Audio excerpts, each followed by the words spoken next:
시청자 여러분 안녕하십니까? 뉴스 플러스 시작하겠습니다. 정부가 다음 달 말부터 위드 코로나 적용 가능성을 시사했습니다. 코로나 상생 국민지원금 지급 대상에서 제외된 사람들 사이에서 형평성 논란이 일고 있습니다. 광주시가 현장 행정에 심혈을 기울이고 있습니다. 충북도가 내년도 정부 예산에서 사상 최대 규모의 국비를 확보했습니다. 군산시 농업기술센터가 스마트 농업 테스트베드 교육장을 구축했습니다. 국회 소식입니다. 코로나19 4차 대유행이 지속되고 있지만 정부는 다음 달 말부터 위드 코로나를 적용할 수 있다고 설명했습니다. 방역당국이 코로나19 백신 접종 확대와 사회적 거리 두기로 이달 중 확진자가 감소할 가능성이 있다며 다음 달 말부터는 위드 코로나를 적용할 수 있다고 밝혔습니다. 위드 코로나는 확진자 수 대신 위중, 중증 환자, 사망자 수를 관리 지표로 삼는 방역 체계로 단계적 방역 조치 완화, 다른 표현으로는 단계적 일상 회복 방안인데요. 코로나19 4차 대유행이 지속되고 있는 가운데 정부는 11월부터 방역 체계 전환을 검토할 수 있을 것으로 전망했습니다. 10월부터는 좀 더 일상에 가까운 방향으로 거리두기를 조정하는 것이 가능해집니다. 그리고 정부는 그렇게 추진할 예정입니다. 한편 지난 6일 정부 발표에서 수도권 4단계 거리두기가 한 달 더 연장됐습니다. 대신 일부 조치는 완화하는 등 정부가 처음으로 일상에 가까운 거리두기를 언급했는데요. 오늘부터 새로운 거리두기 조치가 4주간 시행됩니다. 이번 조정은 거리두기 단계 수준은 유지하되 예방접종 상황을 고려하여 일부 방역 조치를 조심스럽게 완화하려는 것입니다. 정부는 수도권의 사회적 거리두기 4단계를 10월 3일까지 4주 더 연장하기로 했습니다. 대신 식당이나 카페 등의 영업시간은 밤 9시에서 10시로 1시간 늘리고 모임 인원 제한도 백신 접종 완료자를 중심으로 완화할 방침입니다. 또한 수도권 등 4단계 지역의 식당과 카페에서 모임 인원 제한도 6명까지로 확대 허용하며 낮에는 2인 이상, 저녁 6시 이후에는 4인 이상의 접종 완료자가 포함된 경우로 한정합니다. 한편 지난 7일 정은경 질병관리청장은 일상생활이 가능한 정도로 코로나19 유행을 통제하고 방역 지침을 완화하는 이른바 위드 코로나 전환 시점을 10월 말로 예측한다고 밝혔습니다. 10월 말부터는 위드 코로나 적용이 가능하다. 이렇게 이해하면 될까요?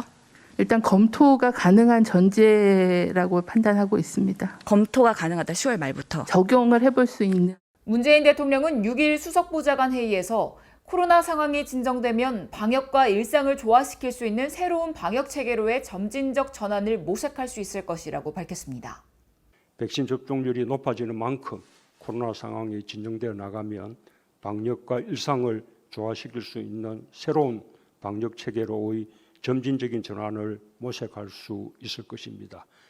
마지막 고지를 바라보며 함께 힘을 내자는 말씀을 드립니다. 이처럼 정부는 오는 11월부터 단계적 일상 회복 방안을 검토하고 있는데요. 이 시기는 현재 정부의 계획대로라면 전 국민이 신종 코로나 바이러스 감염증 2차 접종을 끝마칠 것으로 예상되는 시기입니다. 다만 계속해서 확진자 수는 크게 줄지 않고 있는 상황이므로 철저한 방역수칙 준수가 그 무엇보다도 중요한 때입니다. 전 국민 88%가 1인당 25만 원씩 받는 코로나 상생 국민지원금 신청이 진행되고 있는데요. 지급 대상에서 제외된 사람들 사이에서 형평성 논란이 제기되고 있습니다. 지난 6일 소득 하위 88%에게 1인당 25만 원씩 지급하는 5차 재난지원금 지급이 시작됐지만 지급 대상에서 탈락한 인원들의 불만이 터져나오고 있습니다. 지급이 시작된 6일, 각종 커뮤니티 게시판과 카페, SNS 등에 재난지원금 탈락이라는 제목의 게시물이 속속 게재됐습니다. 내가 소득이 없는데 소득이 있는 부모와 같이 산다는 이유로 제외될 수 있느냐고 억울해했고, 다른 이는 내가 88%에 들어가지 못할 정도로 잘 버는지 모르겠다며 씁쓸해했습니다.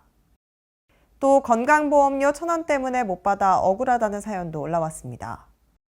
이 같은 차이는 자신의 연봉뿐 아닌 가구원 전체의 소득과 재산을 모두 고려하는 까다로운 지급 기준 때문이었습니다. 지급 대상에서 탈락한 이유는 5가지 체크포인트를 통해 확인할 수 있습니다. 첫 번째, 연봉이 같아도 다 지급받을 수 없습니다. 재난지원금의 구체적 기준은 가장 최근 소득 수준을 반영한 6월 건강보험료 본인부담금의 가구별 합산액으로 결정됩니다. 건강보험료는 연봉만 아닌 연봉 외 소득도 일부 반영됩니다. 건강보험료 지역가입자는 소득은 물론 토지, 건물, 선박, 자동차 등도 보험료 산정의 기준이 됩니다. 두 번째는 따로 살아도 피부양자를 확인해야 됩니다. 혼자 살고 있더라도 소득이 없다면 부모 지급 기준을 따르게 될 수도 있습니다. 소득이 없이 학업을 위해 따로 살고 있는 대학생의 경우 소득이 있는 부모와 함께 3인 가구로 묶여 부모 소득 및 재산이 3인 가구 기준을 넘으면서 지급 대상에서 제외됩니다. 세 번째는 가구 분리, 이사 시기 확인입니다. 국민지원금 선정 가구 원수는 6월 30일 주민등록 세대를 기준에 책정하게 되며 기준일 이후 분리는 이의 신청을 해도 바뀌지 않습니다. 네 번째는 재산 기준입니다. 건강보험료 기준을 충족해도 고액의 자산을 보유했다면 지원 대상에서 빠질 수 있습니다. 지난해 재산세, 과세 표준액 합계액이 9억 원, 종합소득 신고분 금융소득 합계액이 2천만 원을 초과하는 경우가 해당됩니다. 마지막은 코로나19 피해 자영업자입니다. 지역가입자인 자영업자의 경우 6월 건강보험료는 2019년 신고한 종합소득세를 기준으로 책정돼 있습니다. 지난해 코로나19로 줄어든 매출과 이로 인한 소득 감소가 건강보험료에 반영되지 않을 수 있기 때문에 이런 경우 이의 신청 시 지난 5월에 신고한 종합소득세를 바탕으로 건강보험료를 다시 산정합니다. 재난지원금 지급 탈락이 됐다면 5가지를 확인하고 국민신문고 홈페이지 등 읍면동 주민센터를 방문해 이의 신청을 할 수 있습니다. 이의 신청서를 작성하고 소득금액 증명 또는 사실증명 등 증빙 서류를 접수하는 방식이며 신청은 11월 12일까지 가능합니다. 결과는 국민신문고 홈페이지를 통해 확인할 수 있습니다. 이어서 수도권 소식입니다. 강북구가 코로나19로 어려움을 겪고 있는 소상공인을 돕기 위해 서울경제 활력자금 신청 기간을 10월 29일까지 추가 연장합니다. 사업 지원 대상자는 집합금지와 영업제한 업종으로 지정돼 중소벤처기업부에서 지급하는 버팀목 자금 플러스를 수령한 소상공인인데요. 노래방, 실내 체육시설, 유흥시설과 같이 집합금지가 연장된 업체는 150만 원, 학원이나 겨울 스포츠 시설을 비롯한 집합금지 완화 업체는 120만 원, 식당, 카페, 숙박, PC방 등 집합 제한 업체는 60만 원을 받을 수 있습니다. 신청은 서울경제 활력자금 홈페이지에서 하면 됩니다. 지급 계좌가 변경됐거나 개명 등의 사유로 온라인 접수가 어려울 경우 강북구청 일자리 경제과를 방문해 현장 접수하면 됩니다. 마포구가 중학생을 대상으로 홍익대학교와 함께 하반기 스마트 코딩 아카데미 프로그램을 운영합니다. 참가비는 전액 마포구가 지원합니다. 마포구와 홍익대학교가 함께 하반기 스마트 코딩 아카데미 프로그램을 운영합니다. 모집 기간은 9월 14일부터 9월 30일까지로 관내 중학생 대상 30명을 모집해 진행합니다. 합격자 발표는 10월 1일 오후 5시에 개별 문자 통보되며 신청 방법은 마포구청 누리집 교육강좌를 통해 양식을 제출하면 됩니다. 소프트웨어 기초 수업 및 기초반 내용을 응용해 창작 프로젝트 수업으로 진행되며 온라인 강의 시청과 프로젝트를 수행하며 수업이 운영됩니다. 교육기간은 10월 5일부터 12월 4일까지로 각 4시간씩 9주간의 수업으로 진행됩니다. 참가비는 전액 무료로 자세한 문의사항은 마포구 교육지원과로 문의 바랍니다. 계속해서 광역시 소식입니다. 대전산업단지를 첨단 디지털이 어우러진 혁신산단으로 전환하기 위한 사업이죠. 대전시가 대전산단 대개조 사업에 대한 본격적인 밑그림 그리기에 나섰습니다. 대전시가 대전산업단지 대개조 혁신계획 수립영역 착수보고회를 개최했으며 이날 보고회에 참석한 허태정 대전시장은 대전산단 현안과 발전 방향에 대한 다각적인 방안을 논의했습니다. 이번 용역은 노후화된 대전산업단지를 디지털 그린산단으로 전환하겠다는 대전시의 구상을 구체화하기 위해 추진되며 시는 용역 결과를 기반으로 대전산업단지의 산업 경쟁력 확보, 일자리 창출, 근로환경 개선 등을 담은 혁신 계획을 수립할 계획입니다. 한편 대전산업단지 대개조 사업은 전통제조업의 침체, 4차 산업혁명 등 산업환경 변화에 따라 노후 산업단지를 지역산업 혁신 거점으로 집중 지원하는 지역 일자리 창출 사업입니다. 코로나19 장기화로 위축된 경제에 활력을 불어넣고 국민들의 생활 안정을 꾀하기 위해 지급하는 코로나 상생 국민지원금 신청이 시작됐습니다. 대전 시민 약 123만 명에게 지급되는 코로나 상생 국민지원금 온라인 신청 접수가 9월 6일부터 시작됐습니다. 이번 국민지원금은 성인은 개인별로, 미성년자는 주민등록상 세대주가 일괄 신청해야 하며 인원에 따른 상한액 없이 1인당 25만 원씩 지원됩니다. 1인 가구는 지난 6월 건강보험료 본인 부담금이 17만 원 이하일 경우 지급 대상이고 4인 가구는 직장 가입자 기준 외벌이는 31만 원, 맞벌이는 39만 원 이하일 때 신청할 수 있습니다. 또한 지급 신청은 카드사 홈페이지나 앱 등을 통한 온라인 신청이 가능하고 9월 13일부터는 은행 창구, 주소지 관할동 행정복지센터에서 오프라인 신청도 가능합니다. 지급 수단은 국내 9개 카드사의 신용 체크카드, 온통대전과 대덕 1호음 선불카드 중 하나를 선택할 수 있으며 지원금은 신청 다음 날부터 사용할 수 있습니다. 한편 국민지원금 신청 접수가 시작되는 9월 6일부터 일주일은 출생연도 끝자리 적용요일제 신청만 가능하다는 점 참고하시기 바랍니다. 광주시가 민생 현장을 찾아 시민들의 목소리를 듣고 정책화하는 현장 행정에 심혈을 기울이고 있습니다. 광주시는 코로나19 극복을 위한 특별주간 민생경제 현장 정책 투어, 현장 경청의 날 운영을 통해 현장에서 의견을 듣고 시와 유관기관, 시민이 해결책이나 지원 방안을 모색하는 방식으로 현장 행정을 추진하고 있습니다. 우리 시는 문제 해결 방법이 현장에 있다는 생각으로 시장, 중소기업 등 소통이 필요한 곳을 찾아 민생 사각지대를 없애고 시민 체감하는 행정을 계속해 나가겠습니다. 지난 3월부터 시작된 코로나19 극복 특별주간은 소상공인 주간을 시작으로 총 7개 분야에 걸쳐 진행됐으며 민생경제 현장 정책 투어는 2019년부터 총 29차례 운영해 어려움을 살피고 맞춤형 대책을 마련했습니다. 이를 비롯한 현장 경청의 날도 25회 진행해 시민 불편 해소는 물론 정책화 모색, 행정 사각지대 발생 차단, 시민과 소통 등의 역할을 하고 있습니다. 광주시가 내년도 국비로 역대 최대 규모인 3조 원대를 확보하면서 현안 사업 추진에 청신호가 켜졌습니다. 광주시의 2022년도 정부 예산안 반영액은 올해보다 3,819억 원, 13.8% 증액된 3조 1,457억 원으로 사상 첫 3조 원대를 기록했습니다. 내년도 국비에는 광주시가 중점 추진 중인 인공지능, 자동차 산업 생태계 구축과 도시철도 2호선 건설 사업, 장애인 수련시설 건립 등이 반영됐습니다. 인공지능 중심도시 사업, 그게 이제 미래 성장 동력이기 때문에 저희 시에서도 역점적으로 추진했습니다. 그래서 금년도에도 연차별 소요인 667억 정도 확보하게 됐습니다.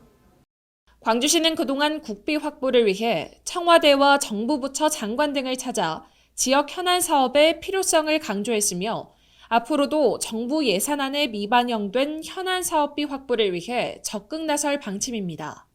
이어서 강원도 소식입니다.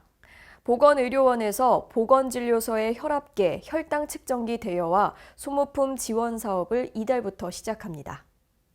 관내 15개 보건진료소에서는 혈압계 3대, 혈당 측정기 2대를 배정해 신청자에게 8주간 대여하고 1년에 1회 연장 가능합니다. 또한 혈당 스틱 등 소모품 지원의 경우에는 처방전이나 검진 결과서를 반드시 제출해야 합니다. 구는 고혈압 당뇨 관리 사업을 지속적으로 추진해왔으나 그동안 코로나19로 대면 관리가 어려웠던 점과 그에 따른 주민의 불편을 고려해서 비대면 건강관리 사업과 연계해 보건진료소로 확대 운영합니다. 한국예술문화단체 총연합회 횡성지회가 창립총회를 열고 정재영 문인협회 회장을 초대 지회장으로 선출했습니다. 창립총회에는 문인협회 횡성지부와 국악협회 횡성지부, 미술협회, 횡성지부 등 3개 협회로 구성된 대의원 12명이 참여해 조직 및 운영에 관한 규정과 임원 선출, 사업계획서 등에 대해 의결했습니다. 초대 회장으로는 투표를 통해 정재영 문인협회 회장이 선출됐습니다. 횡성예총은 9월 초 한국예총에 최종 인준을 신청할 계획으로 2022년 1월 정기총회 및 초대 회장 취임식을 개최할 예정입니다. 다음은 충청도 소식입니다. 충청북도가 내년도 정부 예산에서 도 예산 7조 원을 반영시키며 도정 사상 최대 규모의 국비를 확보했습니다. 도는 정부의 예산 투자 방향에 맞춰 관련 사업을 발굴한 게 이 같은 성과를 거둔 것으로 분석했습니다. 충청북도가 도정 사상 최대 규모의 국비를 확보하며 7조 원 시대를 열었습니다. 2년 연속 정부 예산 6조 원 돌파에 이은 쾌거입니다. 2022년도 정부 예산안에 반영된 충북 예산은 총 7조 4,346억 원. 올해 확보한 정부 예산 6조 6,335억 원보다 12.1% 늘어난 규모입니다. 분야별 확보액은 복지 여성이 2조 1,241억 원으로 가장 많고 사회 간접 자본 1조 6,380억 원입니다. 이외에도 산업 경제 1조 4,453억 원, 농업 산림 9,388억 원, 환경 6,020억 원이 편성됐습니다. 충청북도는 포스트 코로나 경제 회복과 탄소 중립, 산업 혁신 등 정부의 예산 투자 방향에 맞춰 관련 사업을 발굴하고 대응에 이 같은 성과를 거둔 것이라고 분석했습니다. 주요 사업으로는 충청 내륙 고속화도로와 충부 내륙 건설 예산이 포함됐고 충북 미래혁신 산업 기반 구축을 위한 사업이 대거 반영됐습니다.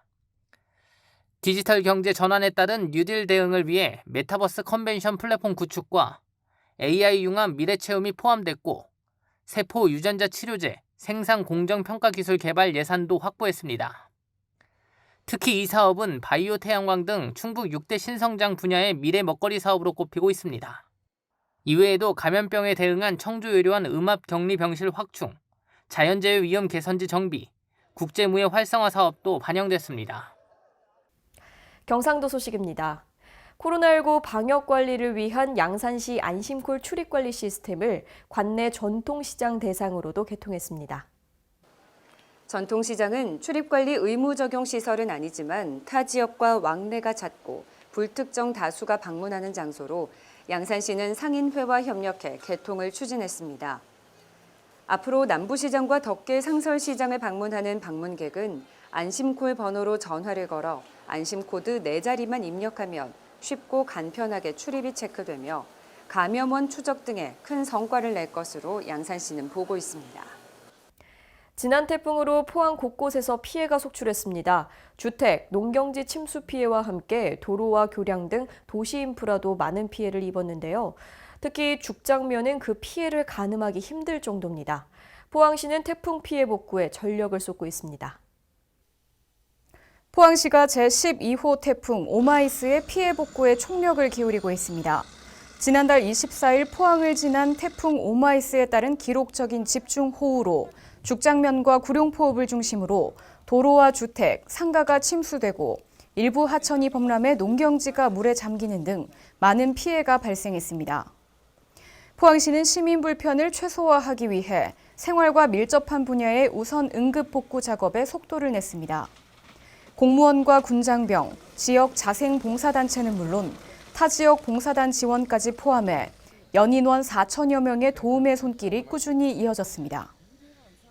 또 시는 장비 900대를 긴급 투입해 침수주택 청소와 배수로 복구, 쓰레기, 부유물 정리 등의 작업을 벌였습니다. 시는 완전한 피해 복구를 위해 계속 행정력을 총동원할 방침이며 가을 장마와 이후 태풍 등에 따른 추가 피해를 막기 위해 예방대책 수립에도 만전을 기하고 있습니다. 한편 포항시는 행정안전부에 크고 광범위한 폭우 피해를 입은 죽장면을 특별 재난지역으로 선포해 줄 것을 건의했습니다. 이에 행정안전부와 경상북도는 피해 합동조사반을 꾸리고 본격 조사를 진행하며 중앙부처 협의 및 심사를 거칠 예정입니다. 이어서 전라도 소식입니다. 여수시 관광 웹드라마 윤슬이 제7회 서울 웹페스트에서 베스트 촬영상 수상의 영예를 안았습니다. 여수시는 빼어난 영상미와 촬영 기법, 다양한 색채를 활용한 영상 제작 등을 인정받아 베스트 촬영 부문에서 우수한 평가를 받았습니다. 웹드라마 윤술은 여수관광 유튜브 힐링 여수야에 공개돼 2달여 만에 조회수 60만 회를 기록하는 등 각계각층의 큰 관심을 받았습니다. 무주군이 천연기념물 얼음치를 방류하는 행사를 열었습니다. 무주군이 천연기념물인 얼음치를 방류하는 남대천 생명플러스 행사를 개최해 눈길을 끌었습니다. 이번 행사에서 황인홍 무주군수를 비롯한 다양한 관련 인사들이 참석해 얼음치 치어 1,000마리를 남대천에 방류했습니다. 황인홍 무주군수는 아이들이 참여 함께 즐기면서 생명의 존중함을 알아가는 귀한 행사라는 데 큰 의미를 두고 있다라며 남대천의 생태환경과 고유 어종인 얼음치 복원 그리고 어족 자원의 증대를 위해 노력하겠다라고 말했습니다. 한편 군은 남대천의 자연 생태 환경이 복원될 수 있도록 철저한 감시와 함께 자연 친화적인 환경을 조성하기 위해 지속적으로 치어와 다슬기 등을 방류할 예정입니다. 지금까지 전북에서 이정환이었습니다. 군산시 농업기술센터가 스마트 농업 테스트베드 교육장을 구축했는데요. 자세한 내용 이정환 기자가 보도합니다. 군산시 농업기술센터가 미래농업으로 상징되는 스마트 농업 테스트베드 교육장을 구축합니다. 테스트베드 교육장은 농작물 최적 성장 환경에 필요한 빅데이터를 비롯한 첨단 기술 및 장비를 활용해 작물을 효율적으로 재배할 수 있도록 농민들에게 기술을 전수해주는 용도로 활용될 예정입니다. 군산시는 스마트 농업 전문 지도사를 육성해 현장 컨설팅과 오는 2023년 고도화를 통해 관내 스마트팜 농장과 연계 시스템을 구축, 원격 지원 서비스를 도입할 계획입니다. 군산시 관계자는 교육장을 기반으로 농민과의 연계 시스템을 구축하면 작물 재배 환경에 대한 빅데이터 분석을 통해 작물 재배 시 최적의 환경 조건을 제공해 생산성을 높일 수 있을 것이라고 말했습니다. 지금까지 전북에서 이정환이었습니다. 익산시가 한국철도의 발전사를 볼 수 있는 사진전을 개최했습니다. 익산시가 한국철도 발전사와 남북철도 연계를 위한 사진전을 열었습니다. 한국철도 발전사와 남북철도 연계를 위한 노력들을 한눈에 볼 수 있는 이번 사진전은 우리나라 최초의 철도 경인선 기공식 사진부터 2018년도 남북철도 현지 공동조사 착수 사진까지 총 26점의 사진이 시간순으로 전시됐습니다. 익산시 관계자는 이번 전시회를 통해 국가 발전의 근간인 철도 교통의 중요성과 호남 최대의 철도망을 갖춘 익산역의 가치를 1일 2만여 익산역 이용객들과 시민들에게 널리 알리는 계기가 될 것으로 기대한다고 밝혔습니다. 또한 앞으로도 특별사진전을 매해 개최해 나갈 계획이므로 시민분들의 많은 관심을 부탁드린다고 말했습니다. 지금까지 전북에서 이정환이었습니다.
낮과 밤의 일교차가 큰 가을 날씨가 이어지고 있습니다. 몸 관리에 특히 유의하시기 바랍니다. 이상 뉴스플러스 마칩니다. 시청해주신 여러분 고맙습니다.